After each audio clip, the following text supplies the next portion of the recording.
Mahkamah Kehormatan Dewan DPR RI (MKD) menjatuhkan sanksi kepada sejumlah anggota DPR nonaktif.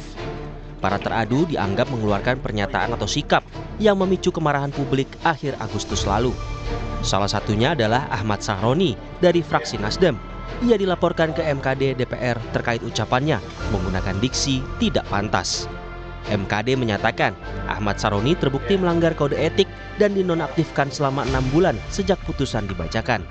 Menyatakan teradu 5 Dr. Ahmad Sahroni SE MIKOM terbukti telah melanggar kode etik DPR RI. 12. Menghukum teradu 5 Dr. Ahmad Sahroni SE MIKOM nonaktif selama 6 bulan berlaku sejak tanggal putusan ini dibacakan yang dihitung sejak penonaktifan yang bersangkutan sebagaimana keputusan DPP Partai Nasional Demokrat. Selama masa penonaktifan tidak mendapatkan hak keuangan. Tak cuma Ahmad Sahroni, Nafa Urbah dan Eko Hendro Purnomo atau Eko Patrio juga dinyatakan melanggar kode etik DPR. Nafa disanksi nonaktif 3 bulan, sementara Eko disanksi nonaktif selama 4 bulan. Sementara 2 teradu lainnya, Adis Kadir dan Surya Utama atau Uya Kuya, dinyatakan tak melanggar kode etik dan langsung aktif kembali sebagai anggota DPR. Usai putusan MKD, Eko Hendro Purnomo alias Eko Patrio tak menjawab satupun pertanyaan wartawan. Sementara Surya Utama alias Uya Kuya dan Ahmad Sahroni mengaku menerima putusan MKD. Kita menghargai dan MKD menurut saya sangat profesional sekali, sangat objektif, dan apa yang diputuskan itu memang sesuai dengan bukti-bukti dan juga saksi ahli yang sudah memberikan keterangan ya, dan saksi-saksi lain ya. Ya pasti kita semua manusia pasti harus belajar lah. Nah, berarti setelah ya. ini diserahkan pada Mahkamah Partai maksudnya? Iya, diserahkan pada Mahkamah Partai. Berarti setelah 6 bulan akan menjabat aktif lagi ya? Belum tahu, makanya tunggu aja. Pak, itu kan tadi kebanyakan itu dibilang itu video bohong dan itu hoax. Itu berarti akan ada pelaporan ke polisi terkait video-video itu atau biasa aja nih, Pak? Oh, yang tadi. Ya, tadi. Ntar aja deh, Tapi menerima ya Pak semuanya, maksudnya? Ya, iya kan udah keputusannya diterima lah. Ya udah. Para teradu, Eko Hendro Purnomo atau Eko Patrio, Surya Utama atau biasa disapa Uya Kuya, Nafa Urbah dan Adis Kadir menjadi sorotan publik kala merespons soal isu kenaikan tunjangan DPR. Sedangkan Sahroni dikecam ketika menjawab pertanyaan soal desakan pembubaran DPR.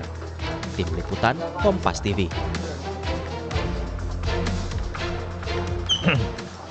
Jadi apakah putusan MKD DPR tadi siang itu sudah tepat dan apa efek sanksi terhadap anggota DPR nonaktif ini? Kita akan bahas bersama Effendi Hoiri, anggota DPR RI periode 99 hingga 2013 dan Direktur Eksekutif Parameter Politik Indonesia Adi Prayitno yang sudah ada di studio. Selamat malam, Bung Adi. Malam, Mas. Gus Coy, selamat malam. Selamat malam, Mas. Oke. Ini suaranya jauh banget ya dari saya Nanti kami perbaiki. Saya ke Bung Adi Prayitno dulu kalau gitu, nanti sambil perbaiki oleh tim kami. Bung Adi, putusan sanksinya nonaktif, tapi ada juga bahkan yang dinyatakan tidak melanggar etik. Padahal ekspektasi publik ya, kalau kita ikuti peristiwa Agustus lalu sampai sekarang itu kan tuntutannya sangat deras untuk mereka dinonaktifkan, diberhentikan maksudnya. Iya. Gimana nih, Pak? Ya, saya kira ada 2 hal. Pertama, kalau kita mendengarkan bagaimana statement-statement publik secara umum ketika muncul kegaduhan ini, maka memang ada harapannya supaya anggota dewan yang dinilai tidak etis ini dan dilaporkan ke MKD itu memang diberhentikan secara permanen. Ya. Tapi hari ini kita mendengarkan secara seksama betapa MKD DPR RI telah memutuskan di antara 5 orang itu yang dinyatakan melanggar kode etik 3 orang. Sementara 2-nya lagi itu dinyatakan tidak aktif. Tapi yang dinyatakan melanggar kode etik ini hanya dalam waktu tertentu. Dari 3 sampai 6 bulan. Setelah itu kemudian bisa aktif kembali menjadi anggota dewan. Itulah yang saya sebut sebagai dalam banyak hal ini pastinya akan mempengaruhi bagaimana persepsi publik terkait dengan anggota dewan termasuk juga dewan secara kelembagaan. Karena kalau kita mau jujur sebenarnya salah satu lembaga politik yang mendapatkan nilai yang tidak baik-baik saja, raportnya merah adalah anggota dewan. Kan itu yang kemudian kita bisa ditangkap oleh publik. Wajar kalau dengan adanya putusan ini pastinya terkait dengan anggota dewan dan secara kelembagaan secara umum persepsinya agak tidak baik-baik saja. Itu yang pertama. Yang kedua, kalau kita mau jujur sebenarnya dari 5 anggota dewan ini kita tidak pernah mendengarkan apa sebenarnya argumentasi satu persatu kenapa ada yang disebut melanggar kode etik 3 orang itu dan kenapa kemudian ada orang anggota dewan yang disebut tidak melanggar kode etik dan otomatis aktif kembali menjadi anggota dewan. Tapi ada salah satu argumen misalnya kenapa Pak Ahmad Sahroni itu nonaktifnya 6 bulan karena memang rumahnya dijarah dan seterusnya dan seterusnya.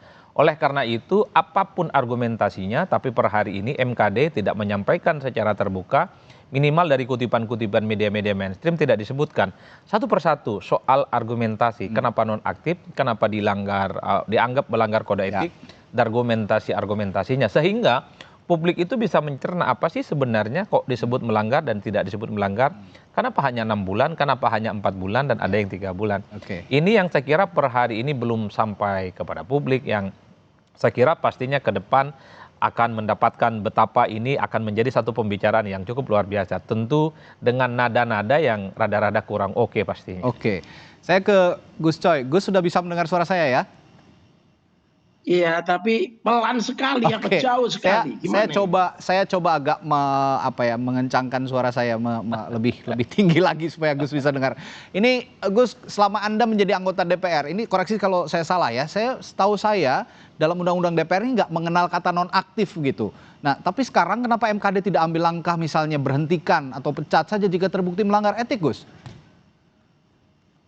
Iya, jadi istilah itu dulu nggak pernah kita kenal.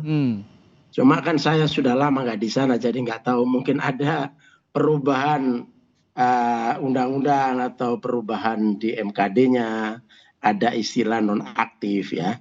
Sehingga ketika itu muncul kita memang juga kaget. Ada istilah nonaktif, kemudian tiba 6 bulan atau berapa gitu kan, itu dulu nggak pernah kita kenal. Ya. Nah kalau sekarang putusannya seperti yang kita saksikan bersama, ya gimana nasib DPR ke depannya menurut Anda, jika memang tidak memberikan sanksi yang memberikan efek jerah lah terhadap anggota-anggota DPR yang kerap kali melakukan pelanggaran etik ini, Gus? Ya, jadi komentar saya gini secara umum. Ya.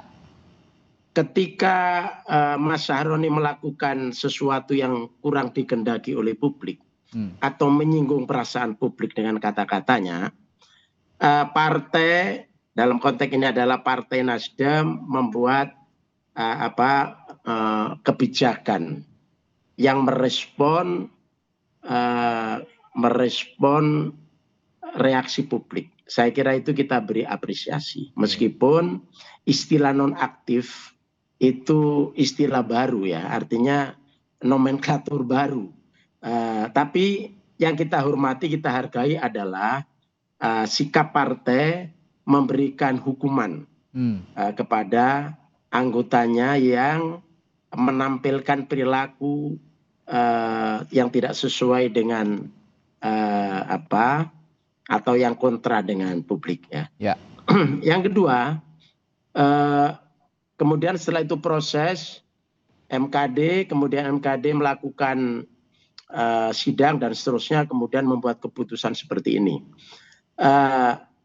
Apakah itu ada istilah nonaktif apa tidak, itu hak MKD, kita nggak bisa ikut campur di situ ya.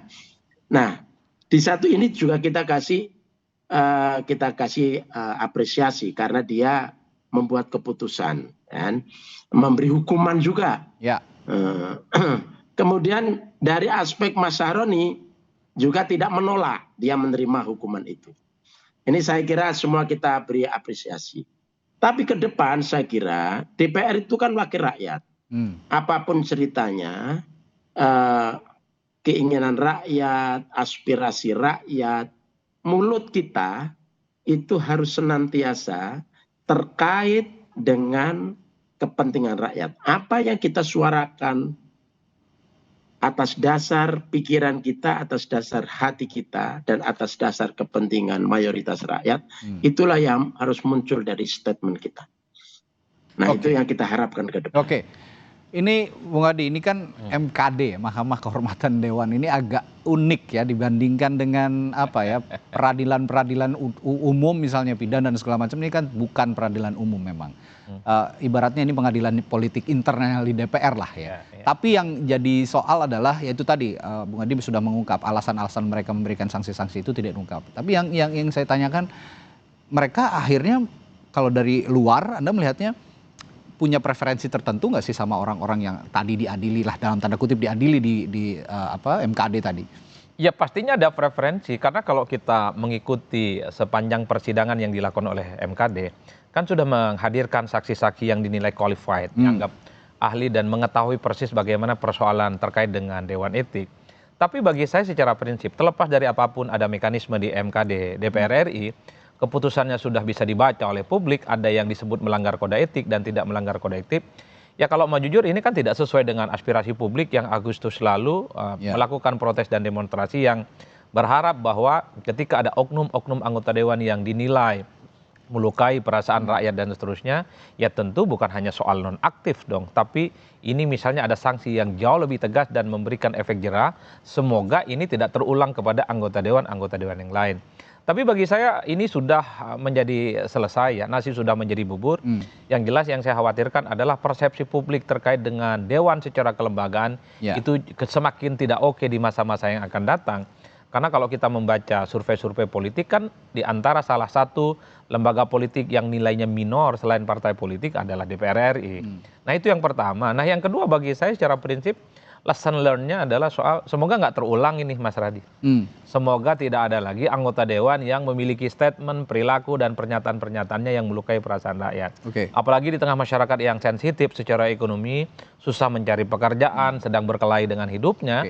Tapi pada saat yang bersamaan ada pemandangan-pemandangan yang tidak elok yang terjadi pada anggota dewan kita. Bukankah anggota dewan itu adalah mereka yang cukup paham betul bagaimana situasi yang dihadapi oleh masyarakat saat ini? Karena kalau kita mendengarkan anggota dewan pasti bicaranya, saya ini anggota dewan atas nama rakyat, dikit-dikit anggota rakyat, dikit-dikit atas nama rakyat dan seterusnya. Tapi dalam praksisnya kita juga tahu betapa anggota dewan itu adalah sosok yang paling susah untuk mendengarkan aspirasi-aspirasi yang berkembang. Kan itu yang sebenarnya kita inginkan ke depan. Tunjukkan dengan kinerja, bukan hanya dengan kata-kata yang justru menyayat dan melukai perasaan rakyat. Ngomong-ngomong atas nama rakyat, mereka ini kan punya konstituen. Mereka ini punya rakyat yang kata mereka diatasnamakan oleh mereka ini yang harus juga dipertanggungjawabkan dengan sikap-sikap mereka di DPR. Nah kalau bilang ngomong-ngomong atas nama rakyat itu, saya mau bertanya ke Bung Adi, kalau di konstituen kira-kira mereka benar-benar bisa menerima, konstituen mereka bisa menerima nggak atas keputusan yang sudah diberikan MKD? Nanti saya akan tanyakan hal itu setelah jeda di Sapa Indonesia Malam, tetaplah bersama kami. Ngomong-ngomong atas nama rakyat dikaitkan dengan putusan MKD yang tidak memberhentikan anggota DPR yang sebelumnya diduga melanggar etik seperti Ahmad Sahroni, Nova Urbach, lalu Eko Hendro Purnomo, lalu ada Uya Kuya dan Adis Kadir. Saya tadi bertanya ke Bung Adi Praitno, ngomong-ngomong atas nama rakyat, kira-kira kalau menurut Anda konstituen cukup bisa menerima nggak putusan MKD ini? Ya per hari ini tentu tidak punya alat deteksi apakah menerima atau tidak menerima terkait dengan putusan MKD ini. Karena kalau kita mau melihat ya, sejak 5 anggota dewan ini dinonaktifkan oleh partainya, tentu mereka tidak beririsan dengan konstituen yang memilihnya. Tapi kalau dilihat rata-rata kecenderungan secara umum, tentu anggota dewan yang terhormat itu akan menyebut sebagai victim, sebagai korban dari sebuah framing. Yang ingin saya katakan adalah kalau kita mau jujur sebenarnya masyarakat secara umum yang ada di bawah tidak terlampau mengikuti perkembangan ini secara signifikan. Ini memang menjadi konsumsi kelas menengah secara politik dan kelas menengah secara sosial yang memang engage terkait dengan persoalan-persoalan politik. Sementara kelas menengah ke bawah itu adalah mereka yang dihadapi kesehariannya soal pekerjaan, soal yang penting bisa makan aja syukur. Yang penting bisa makan. Itulah yang saya kira persoalan apa yang terjadi pada MKD hari ini, putusannya jangan-jangan ini tidak sampai kepada konstituennya. Saya termasuk yang sepertinya juga meyakini kalau 5 anggota dewan ini mencalonkan kembali untuk yang kesekian kalinya di 2029, bukan tidak mungkin akan terpilih kembali. Karena memori masyarakat kita secara umum, Mas Radi, itu gampang melupakan. Kalau kita mau jujur, setelah ada putusan dari MKD, DPR RI ini, sepanjang 2 bulan, 3 bulan, orang kan tidak pernah nanya bagaimana progress report terkait dengan laporan soal anggota dewan yang melanggar kode etik.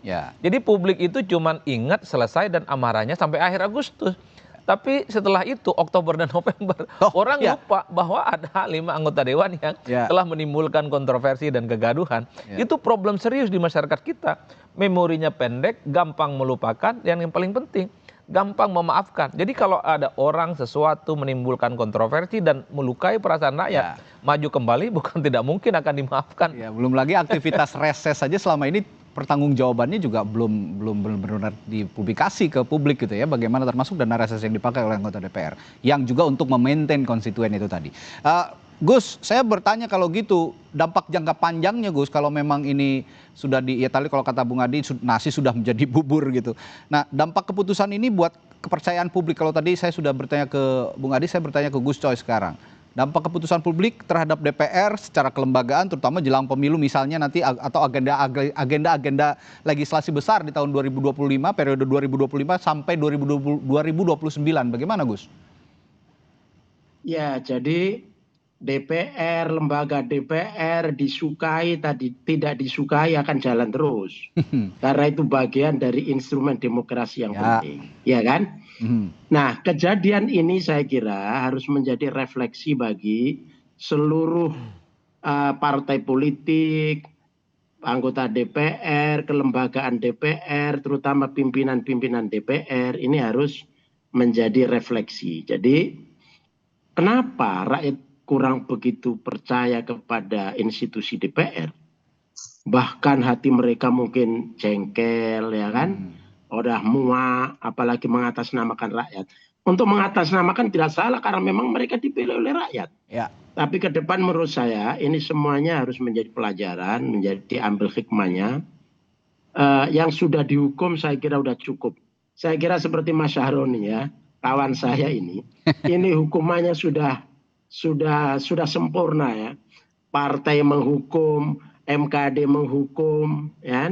Kemudian rakyat menghukum, rumahnya dikeroyok gitu ya. Ini juga pelajaran bagi yang lain-lain supaya tidak terjadi. Nah, oleh karena itu saya kira ini menjadi pelajaran bagi kita semua ke depan. DPR harus terus-menerus memperbaiki diri. Mereka harus menampilkan bahwa DPR adalah bagian dari pimpinan negara ini, harus menjadi suri tauladan, mencerminkan penampilannya jangan terus kelihatan hedonis. Ya, betul. Mereka akan digaji juga dari pajak rakyat. Itu saya kira yang membuat rakyat itu marah. Meskipun mungkin tidak semuanya salah gitu ya. Tapi marah karena tampilannya hedonis, mempertontonkan kekayaannya. Boleh kaya, orang itu boleh kaya. Tapi jangan kelihatan sok betul gitu loh. Dalam itu yang saya kira itu. Gus, saya mau tanya juga berdasarkan pengalaman Anda sebagai anggota DPR dulu. Kalau status, memang kita selama ini tidak mengenal status nonaktif sebenarnya di DPR, yang dikenal ya aktif atau diberhentikan. Tapi kalau dalam status nonaktif begini, kira-kira menurut Gus, mereka ini tetap digaji dan mendapatkan fasilitas atau bagaimana? Karena itu yang jadi pertanyaan rakyat selama ini. Kalau dinonaktifkan kan masih menerima gaji. Komentar lagi itu apa itu keputusan seperti itu ya. Nonaktif dalam konteks tidak masuk ke DPR, tidak boleh masuk di DPR. Hukum tidak masuk DPR. Ya. Tapi dia tidak dipecat. Secara status hukum dia masih anggota DPR, berarti masih punya hak untuk menerima gaji dong. Ya kan? Tidak menerima gaji itu karena berhalangan tetap. Berhalangan tetap. Kalau dia tidak masuk berbulan-bulan, berminggu-minggu seperti banyak sekali selama ini, itu kan, itu tetap menerima gaji kan. Terus sekarang dinonaktifkan, di situ apa nomenklaturnya, apa normanya yang ada di situ. Nah, itu yang saya tidak tahu. Barangkali ada norma baru, kita nggak tahu. Nah ini yang dalam tanda kutip dikatakan melukai hati publik. Mereka melakukan pelanggaran, disanksi hanya nonaktif tidak hadir di DPR, tapi mereka dapat gaji. Apa yang harus dikomunikasikan ke publik oleh DPR kalau begini, Bung Adi? Ya, saya kira memang ada sesuatu yang disebut sebagai... Bentar, Gus, saya bertanya ke Bung Adi sebentar. Ya, memang harus ada sesuatu upaya yang sangat revolusioner yang mesti dilakukan oleh kawan-kawan DPR, yaitu tentang pentingnya mengubah paradigm shift, perubahan paradigma, bahwa DPR bukan adalah DPR yang zaman dahulu, DPR yang disebut sering pelesiran, suka flexing, suka mempertontonkan kemewahan, tidak pernah mendengarkan aspirasi rakyat, kemudian begitu banyak oknum-oknum mereka yang kemudian terlibat dalam persoalan korupsi dan seterusnya.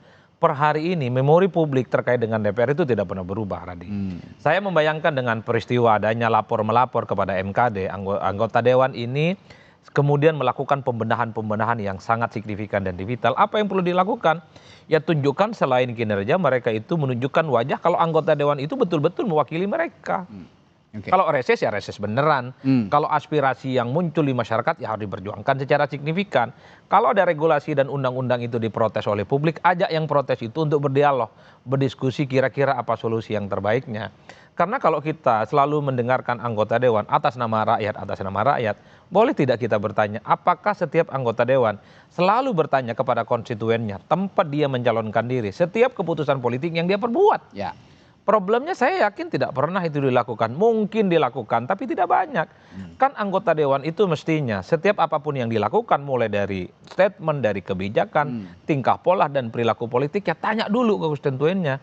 Kalau konstituennya itu menolak, ya katakan menolak. Kalau konstituennya tidak suka, katakan tidak suka. Itu adalah anggota Dewan sesungguhnya. Tapi kan problemnya, karena anggota Dewan itu lebih takut kepada partai politik.